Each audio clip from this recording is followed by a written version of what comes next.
And those who were seen dancing were thought to be insane by those who could not hear the music.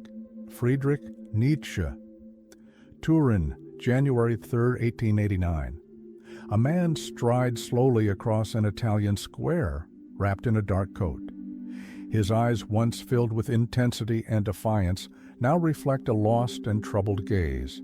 He takes in the scene before him, a coachman mercilessly whipping a horse that refuses to move. Without hesitation, he rushes toward the animal, throws his arms around its neck, and amidst sobs, whispers words that no one can comprehend. The man collapses to the ground, unconscious. That man was Friedrich Nietzsche, one of the most groundbreaking philosophers in history. This moment would mark the definitive end of his sanity. What happened to Nietzsche? What drove one of the greatest minds of the 19th century to an irreversible breakdown?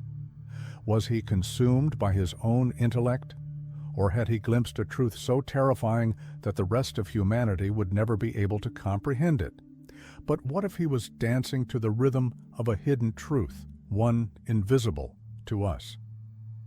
Today we will delve into the tragic and unsettling journey of Friedrich Nietzsche. Childhood and early losses. Friedrich Wilhelm Nietzsche was born on October 15, 1844, in the small town of Röcken, Prussia. His fate seemed predetermined. The son of Karl Ludwig Nietzsche, a Lutheran pastor, and Franziska Uller, a devout woman, he was raised in an environment steeped in religious values and the unwavering belief that God guided humanity's path. The family lived a modest yet stable life until a tragic event changed everything. When Friedrich was merely 5 years old, his father began exhibiting symptoms of a mysterious neurological illness. Seizures, memory lapses, and excruciating headaches indicated that something was terribly wrong. A few months later, Karl Nietzsche passed away, leaving his wife and children in a state of helplessness. The impact on young Friedrich was devastating. Having idolized his father, he experienced his first profound crisis of faith. How could a benevolent God allow such suffering? But the tragedy did not end there. Just a year later, his younger brother Joseph also died, adding yet another burden to Nietzsche's already wounded heart. Pain became a constant shadow in his life. His mother, now a widow, decided to move to Naumburg, bringing Friedrich and his younger sister Elizabeth to live in their maternal grandmother's home. The new household was dominated by female figures, his mother, grandmother, and 2 unmarried aunts. The presence of strong women shaped Nietzsche, yet it also left him feeling out of place. Lacking a paternal figure, he sought refuge in books and introspection. From an early age, he displayed exceptional intellect, preferring the solitude of reading over the company of other children. At 14, he was accepted into the prestigious Forte boarding school, a rigorous institution known for educating Germany's intellectual elite. There, he was introduced to the great classics of literature and philosophy. Latin, Greek, Hebrew, and French became part of his daily studies, and it was during this period that he began to shape the critical perspective that would later make him both famous and controversial. Beyond his academic pursuits, music became a deep passion. Nietzsche learned to play the piano and composed small musical pieces, using art as an outlet for his repressed emotions. Despite his talent and discipline, however, he suffered from frequent headaches and an extreme sensitivity to light, early signs of the ailments that would haunt him throughout his life. As he grew older, Nietzsche began to challenge the worldview imposed upon him since childhood. His suffering shaped his thoughts and led him to ask a troubling question. What if everything he had been taught was a lie? The deaths of his father and brother forced him to confront a grim reality. Perhaps life was not guided by a benevolent God, but by chaos and tragedy. And so, even in his youth, the seed of skepticism began to take root within Friedrich Nietzsche. God is dead, God remains dead, and we have killed him. Friedrich Nietzsche. The losses of his childhood were only the beginning. Now, Nietzsche was prepared for a new phase of his life, an intellectual journey that would lead him to completely abandon faith and become one of the most relentless critics of Christianity. But at what cost? The loss of faith and isolation. Friedrich Nietzsche's faith began to erode slowly, like a sand castle being washed away by the relentless tide of time. Since childhood, he had been taught to believe in God, in divine goodness, and in the order of the universe. Yet as the years passed, his sharp and inquisitive mind started to cast doubt on these absolute truths. In 1864, at the age of 20, Nietzsche enrolled at the University of Bonn, initially to study theology, following in his father's footsteps. However, something within him felt misaligned. The young student could no longer accept religious dogma without scrutiny. While his classmates studied the scriptures with devotion, Nietzsche questioned, what if God did not exist? What if religion was merely a human invention? His doubts intensified after encountering the works of Ludwig Feuerbach, a German philosopher who argued that it was not God who created man, but rather man who created God. This realization was a turning point. The impact was so profound that after only one semester, Friedrich abandoned his theological studies and with them his Christian faith. Faith means not wanting to know the truth. Friedrich Nietzsche.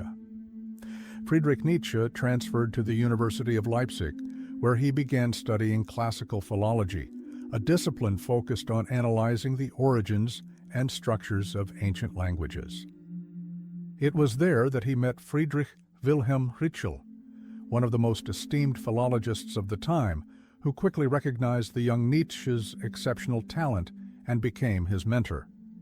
During this period, Nietzsche developed a profound admiration for the philosopher Arthur Schopenhauer, author of The World as Will and Representation. Schopenhauer described existence as an endless cycle of meaningless suffering, an idea that deeply resonated with Nietzsche's own experiences of loss and solitude. If God did not exist and the world was ruled solely by chance and suffering, then there could be no divine morality to guide humanity. It was a dangerous thought, one Nietzsche was fully aware of. Yet, his life was not entirely confined to intellectual isolation. In 1868, he met the composer Richard Wagner, who would become one of his greatest friends and most influential figures in his life. Nietzsche saw Wagner as an artistic genius, someone who transcended the mediocrity of contemporary German culture. Together they engaged in deep discussions about music, philosophy, and art, and Nietzsche found in Wagner a paternal figure to fill the void left by his father's early death. However, his skepticism only grew stronger. The religion that had once been the foundation of his life now seemed like a grand illusion, one designed to manipulate and control the masses. He began formulating the idea that Christianity was not merely false, but harmful, as it taught submission and the denial of life itself. It was during this time that the seed of one of his most controversial philosophical concepts began to take shape. God is dead. In 1870, Nietzsche interrupted his studies to volunteer in the Franco-Prussian War. The experience was brief, but deeply impactful. He witnessed firsthand the misery, bloodshed, and brutality of war. The grand rhetoric of heroism and glory crumbled in the face of the raw reality of human suffering. Shortly afterward, he contracted diphtheria and dysentery, illnesses that would weaken him for the rest of his life. His health was permanently compromised. Increasingly isolated, Nietzsche began withdrawing from social circles. His ideas were too radical for traditional academics, and his relentless skepticism alienated him from most people. Even among intellectuals, Nietzsche remained an outsider, an individual standing at the margins of society. The growing detachment from his peers, his deepening solitude, and his ever-worsening health pushed him toward an existential abyss. But he had yet to realize that this abyss was only beginning to open before him. Illness and the search for truth. By the 1870s, Nietzsche had begun to realize that his mind was a blade too sharp for the world around him. But that blade came at a cost. His body seemed incapable of bearing the intensity of his thoughts. He suffered from excruciating headaches, severe digestive issues, and episodes of exhaustion that left him bedridden for days at a time. The war had worsened his health, and doctors could do little to alleviate his suffering. His condition deteriorated with each passing year. He developed extreme sensitivity to light, forcing him to work in darkened rooms, barely able to open his eyes during the worst of his episodes. Nausea and vomiting became constant afflictions, and the relentless migraines made the act of writing a daily battle. But he did not stop. On the contrary, the more his body suffered, the deeper his mind delved into revolutionary ideas. That which does not kill me makes me stronger. Friedrich Nietzsche. It was during this period that Nietzsche produced some of his most brilliant works. Between 1878 and 1889, he published books that would forever alter the course of Western philosophy, including Human, All Too Human, Thus Spoke Zarathustra, and On the Genealogy of Morality. His thinking was taking shape. He rejected Christian morality and proposed a new kind of human being, one liberated from traditional values, the Übermensch, Superman. Yet as his philosophy solidified, his personal life crumbled. He had severed ties with Wagner, whom he now saw as a symbol of nationalism and decadent Christianity. His ideas were dismissed by most academics. More and more, Nietzsche became a philosopher without followers. None of his books were commercially successful. He wandered from city to city, searching for climates that might ease his suffering, but nothing seemed to help. He spent time in Switzerland, Italy, France, and small German villages. He wrote incessantly, driven by a force that bordered on obsession. His loneliness was overwhelming. He sought love, but was rejected by Lou Andreas Salome, a young philosopher who admired his intellect, but did not see him as a romantic partner. This deepened his sense of abandonment. His frustration grew. He felt that no one understood him. No publisher wanted his books. No academic took his ideas seriously. Nietzsche saw himself as a prophet of the future, a man ahead of his time, condemned to be ignored.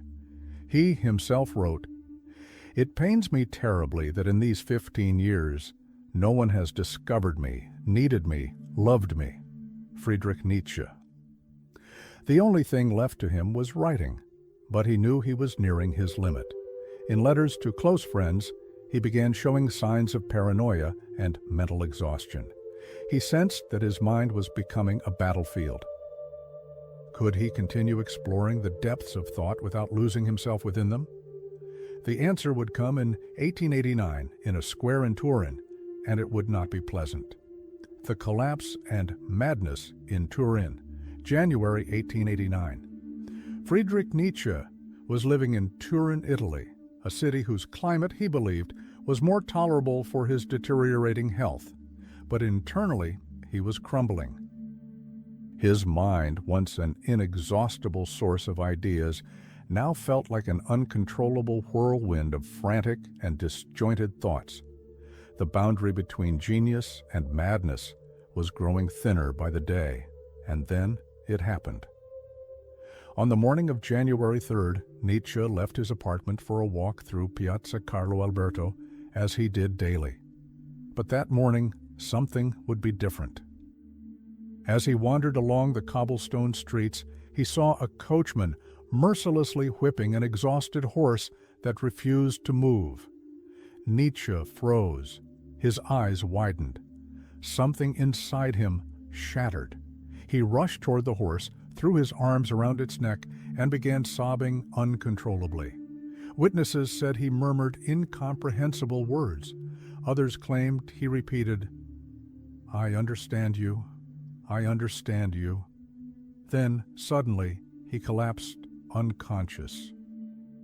If you gaze long enough into an abyss, the abyss will also gaze into you. Friedrich Nietzsche.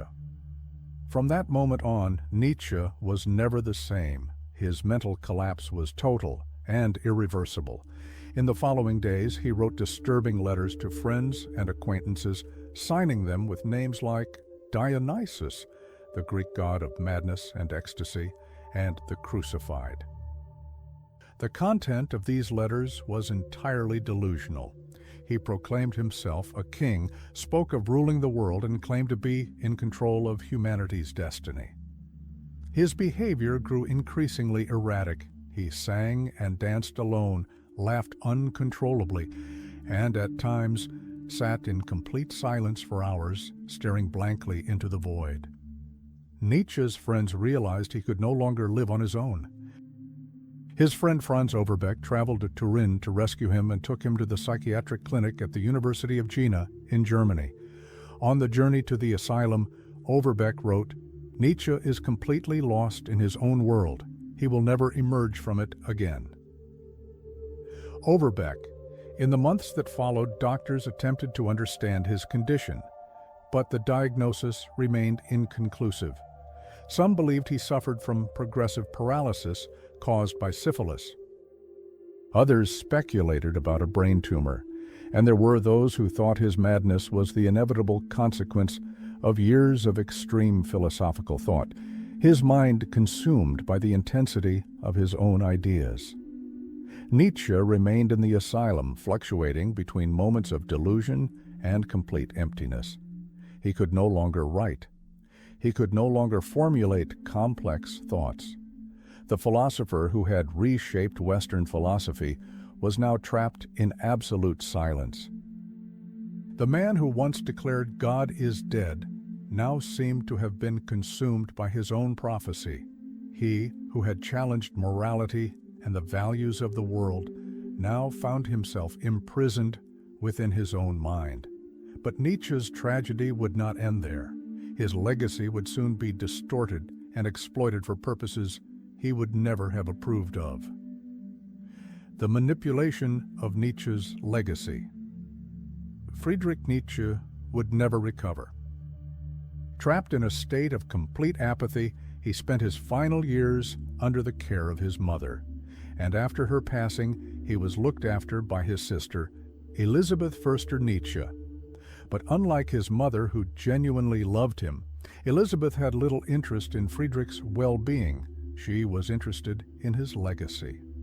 Elisabeth was a fervent German nationalist and an admirer of anti-Semitism. Before Nietzsche's collapse, she had married Bernhard Förster, a well-known anti-Semitic propagandist. Together they had attempted to establish a racist colony in South America called Nueva Germania in Paraguay, a project that failed disastrously. Now, with Nietzsche incapacitated and unable to challenge her, Elisabeth saw a golden opportunity to reshape her brother's works to serve the interests of German nationalism and white supremacy.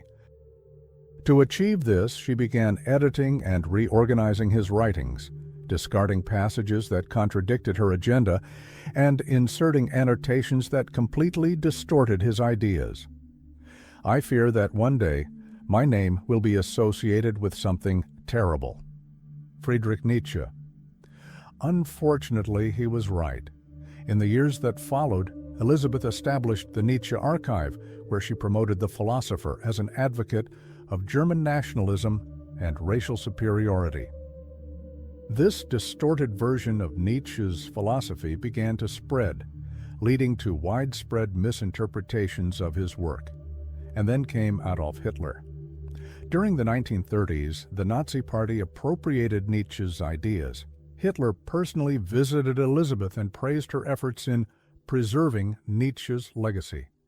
He selectively used distorted excerpts from Nietzsche's works, especially the concepts of Übermensch, Superman, and Wille zur Macht, will to power, to justify Nazi ideology. Nietzsche's Übermensch was a philosophical concept that challenged traditional moral values and proposed a new model of existence based on individual self-overcoming. It had nothing to do with racial supremacy or political domination. Yet the Nazis twisted this idea into a justification for Aryan superiority. Nationalism is an infantile disease. It is the measles of mankind. Friedrich Nietzsche. The irony? Nietzsche despised German nationalism and held it in utter contempt.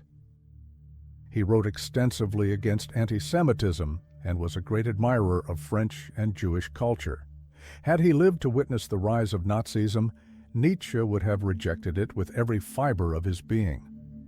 After Elizabeth's death in 1935, scholars began uncovering the manipulations she had made to his works.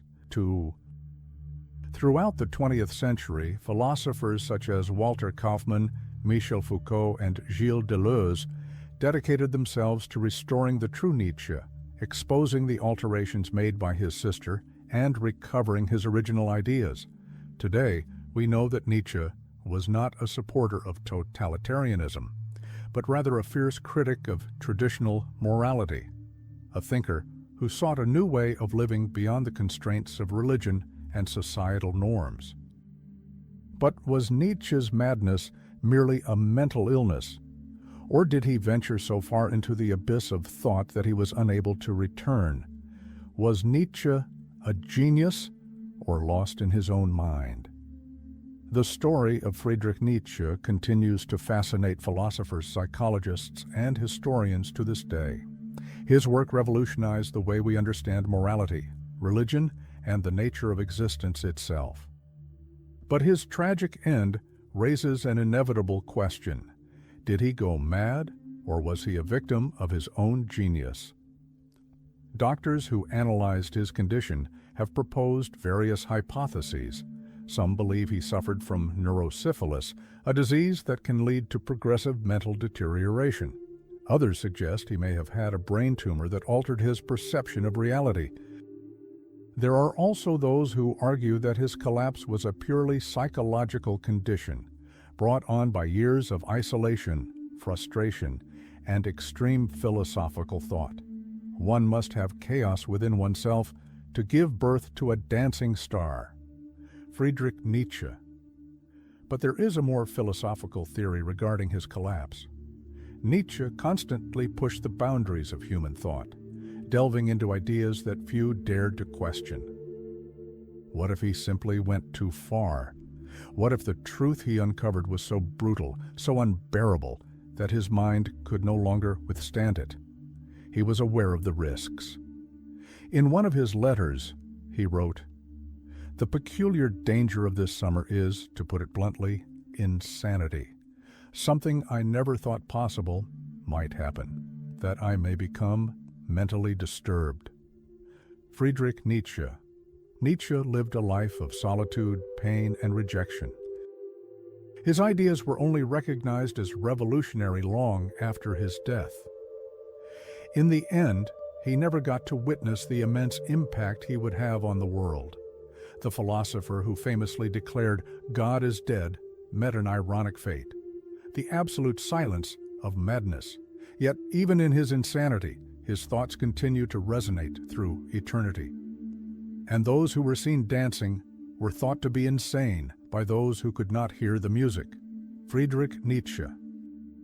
But now I ask you, did Nietzsche truly go mad? Or did he simply see what no one else could? Nietzsche broke away from everything: God, morality, tradition. But did he really lose his mind? Or did he perceive a truth too unbearable for anyone else to comprehend? Now, I turn the question to you. Was it genius or a one-way plunge into the abyss? Leave your comment. We want to hear your thoughts. Subscribe to the channel, like the video, and turn on notifications so you won't miss more intriguing stories like this one. See you in the next video.